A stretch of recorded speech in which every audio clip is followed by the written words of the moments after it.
What's going on there, YouTube, and welcome back to another comic book video.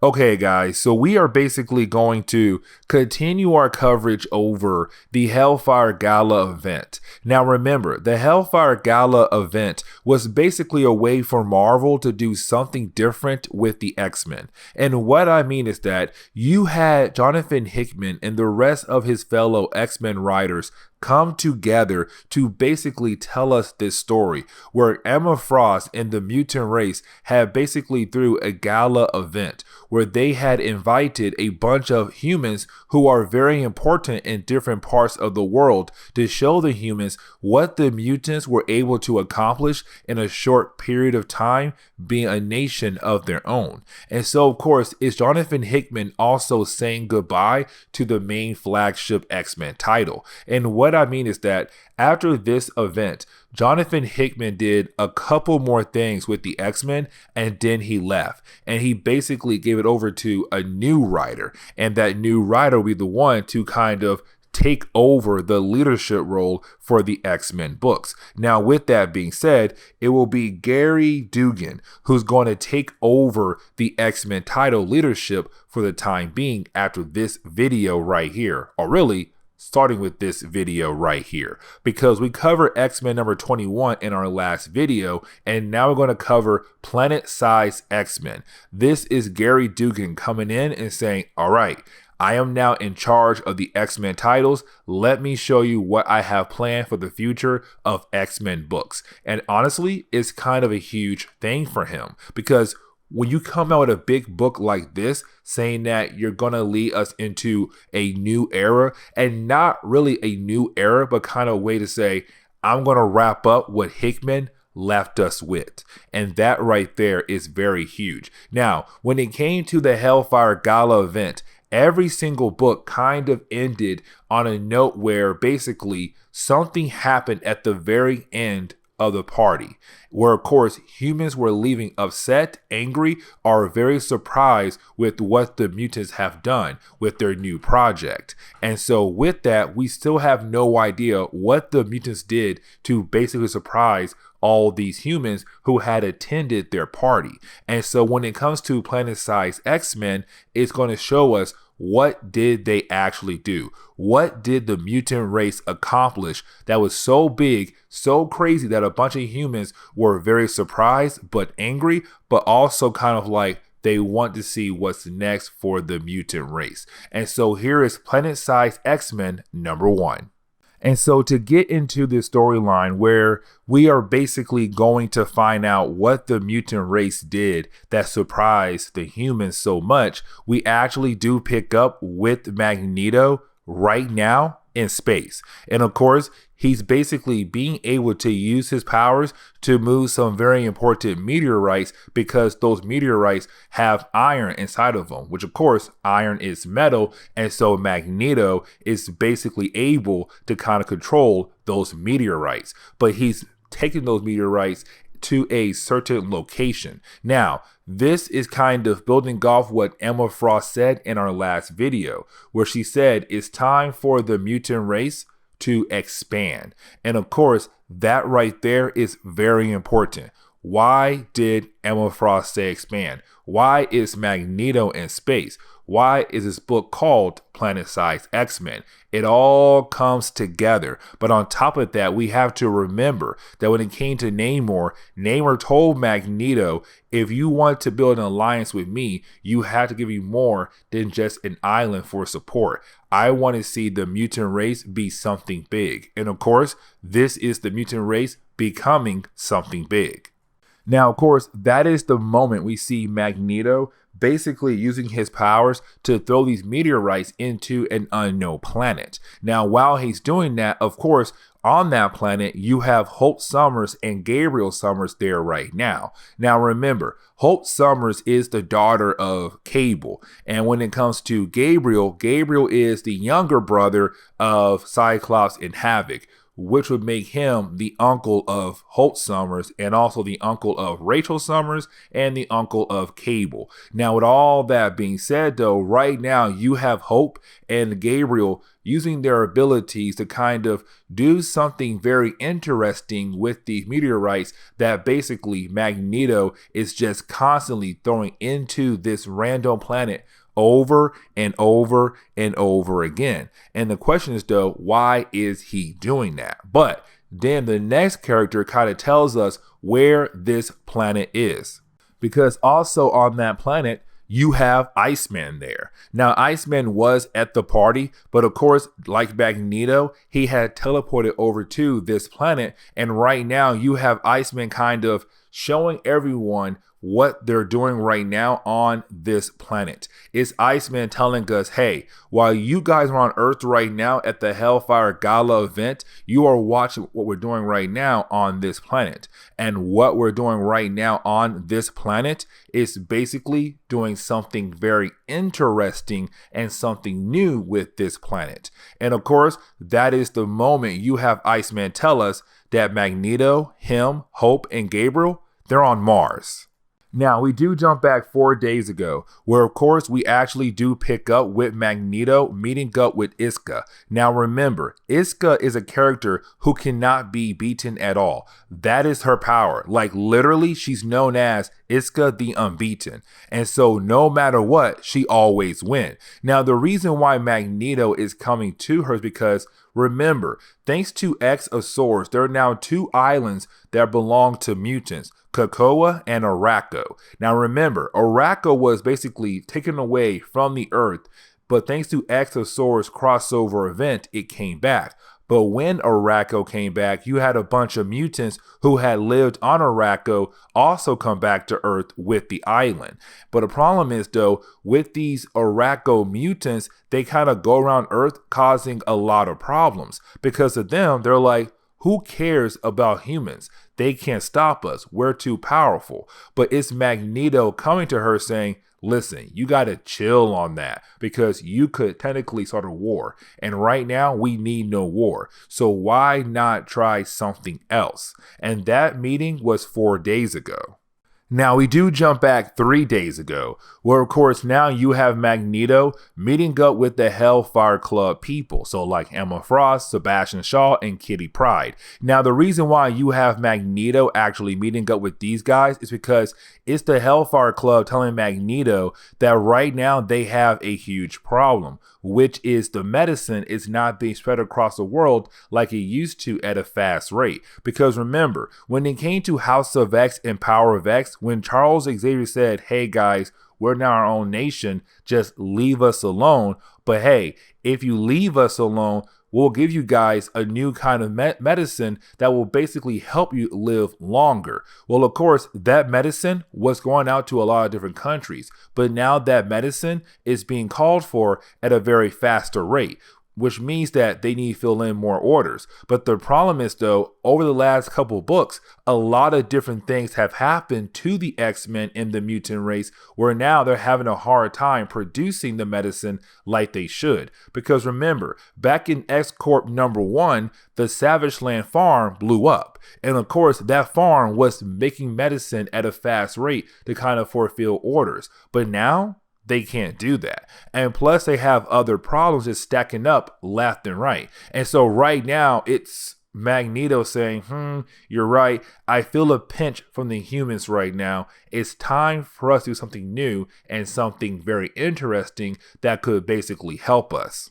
Now, we do jump back over 2 days ago, where you have Steve Rogers, Captain America, had a hard time saying that, meeting up with Cyclops. And right now, they're meeting up at the old X Mansion, which used to be the base for the X-Men for so many years in X-Men comics. But basically, it's Steve Rogers coming to Scott saying, hey, listen, Cyclops, thanks to you guys, a lot of things have happened over a very short period of time, but something bigger happened because originally there was only one island, but now there's two islands, Araco. And with Araco, millions more mutants just appeared. And now with these new mutants who don't care for humans that much, they're causing a lot of different problems around the world. And so it's Steve Rogers saying, you have a lot of people right now looking at you guys and hoping that you will basically be able to kind of handle your own people, your mutants, the ones from Araco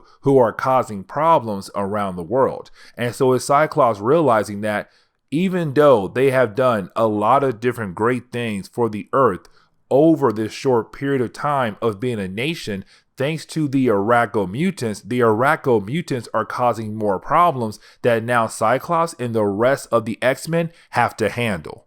And so then we jump to one day before. And so, of course, we actually do pick up with Magneto having a meeting with the Quiet Council. Now, this is Magneto basically telling the Quiet Council that when it comes to Earth, Earth is their home. It is their past. It is their present day. But Earth can no longer just be their future. And with the X-Men and the mutant race being able to kind of gaining access to other worlds so freely, is also Magneto saying we need to move beyond the Earth. We need to do something different, something big. And so, of course, by this point of the meeting, we already know that Magneto had basically told the Quiet Council his plan. And of course, by the time we get to this meeting, it's him asking them, hey, do I have your permission to go forward with this plan? And of course, the Quiet Council say, yes, you do. Go ahead. And he walks away like, cool, let me get to work right now. But then we jump to a meeting that happened just a few hours before the present day. So technically in the morning of the present day, where you have Magneto meeting up with a bunch of Omega level mutants. Now, this should be a quick reminder of what Magneto meant earlier when we covered Way of X #1 and #2, when Magneto saw the return of Legion and Magneto did ask Legion for help, because apparently Magneto told Legion that they were working on some kind of big project, but Magneto needed a bunch of Omega level mutants and he wanted Legion to join that group. Now, of course, Legion said no, but right now we see Magneto with the rest of those Omega level mutants, where apparently they love the plan that he had made up. They're just afraid of failing, because right now they're going to do this huge thing while everybody at the Hellfire Gala event will be watching them accomplish this huge thing. But it's also them saying we need a powerhouse, but it's Magneto saying no, we don't need a powerhouse. We have this, we can do this, let's go through it now. Now, later on in the present day, but not in the present moment just yet, we do see Magneto go to Otherworld. He goes to Avalon. Now, remember, Avalon is one of the many kingdoms in Otherworld. Now, with that being said, Avalon is being ruled by Jamie Braddock, the brother to Brian Braddock and Bessie Braddock. But basically, it's Magneto asking Jamie for help. Now, of course, when it comes to Jamie, if you ask him for help, you need to give him something in return so that he'll actually help you. But it's also Magneto saying, no, you will come, yes or no. That's it. There's no me giving you a cape or my helmet. It's a yes or no, and I'm going to leave. So decide as I walk away right now. And you have Jamie say, fine, I'll go with you. Now, just a few hours in the past, so we're almost to the present day, we do see Magneto go back and meet up again with Iska, the Unbeaten. Now, with that being said, he does go to the Great Ring. Now, the Great Ring is kind of like the Quiet Council, where the Quiet Council is the government system for COPPA. The Great Ring is the government system for Araco. But it is Magneto coming to Iska saying, listen, do you have the mutants I need who can help me accomplish this next big task? And you have Iska say, yeah, I do. They're right there. And of course, for Magneto, this is great. He can now continue with his master plan. Now, in the present day, we do see Magneto and the rest of the Omega level mutants continue to work on Mars. And this is the moment we can say, now we know what they're doing. They're basically making Mars somewhere that is actually livable, meaning that if the mutant race want to go ahead and leave Earth completely and go on Mars, they can do that now. And this is huge because remember, when it comes to our solar system, there's only one planet that humans can live on, and that is Earth. And so right now, it's the mutants saying, look at what we accomplished in just mere minutes, or actually days. But of course, all that planning was days, but the process took a few mere minutes. That now they turned Mars into a planet that there is a possibility down the road in the future that humans and also mutants could live on. This is huge. Now, this also tells us what Magneto meant earlier when he went to Iska saying, hey, listen, we need to figure out a plan for you Araco mutants because you guys are causing so many problems on Earth. We got to put you somewhere else. And so basically, with the abilities of all the Omega level mutants, not all of them, but some of them, Araco and all their mutants were basically teleported off Earth onto Mars. So now COPPA will be on Earth, but Araco will be on Mars. Now, this was done for two reasons again. First, to show the humans, look at what we can do. Literally, look at this. A few days of planning, mere minutes of processing and working. Bam, Mars is now a place where mutants and humans can go and basically live there without worrying about dying so quickly. There's fresh air, fresh water, all of that, food, everything. But the second reason is to also deal with the Araco mutants because Araco mutants were just causing problems all over the place. But this is why it's called Planet-Sized X-Men.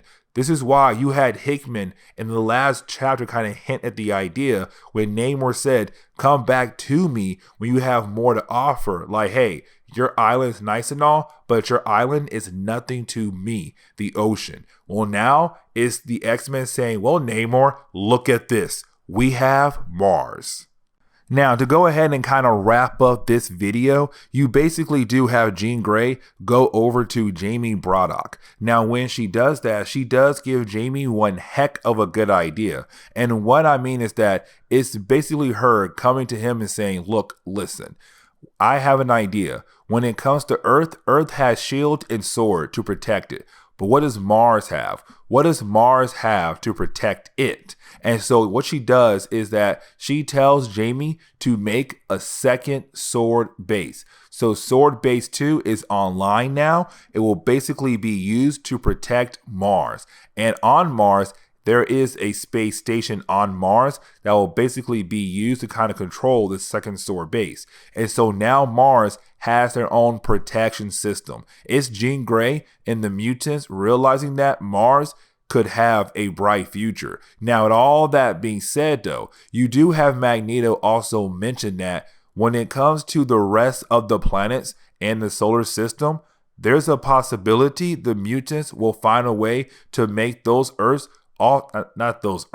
those planets become places where humans and mutants can live on in the far future as well. So like Jupiter, or Saturn, or Mercury, or Venus, Mars is just the first step. The rest will happen very soon. And when it does, there will be a ring that will basically be used to kind of keep order between all the different planets. But for right now, you only have two planets that need to be in order, Mars and Earth. But in the future, there could be Saturn, there could be Uranus, there could be Mercury or Venus, who knows? But with that being said, this is what the mutants have done to basically surprise the humans. Like, they are literally shocked. But of course, this is where we are going to end today's comic book video. So please leave me a like down below and subscribe. But guys, I'll see y'all next time. Later.